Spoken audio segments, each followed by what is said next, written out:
আসসালামু আলাইকুম। সবাই কেমন আছেন? আশা করি সবাই ভালো আছেন। আজকে আমাদের নরসিংদীতে প্রচুর বৃষ্টি হয়েছে। এবছরের সবচেয়ে বেশি বৃষ্টি হয়েছে আজকে। দেখেন আমাদের ছাদের অবস্থা, বৃষ্টিতে পুরো বন্যা লেগে গেছে। এখানে আমার ছেলে মেয়ে সবাই বৃষ্টিতে ভিজতেছে, আমার মাও বৃষ্টিতে ভিজতেছে।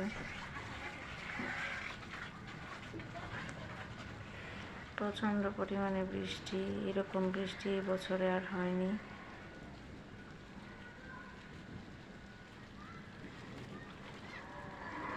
এখন যদিও বৃষ্টি অনেকটা কমে গেছে, আরও পানি ছাদে আরও বেশি পানি ছিল।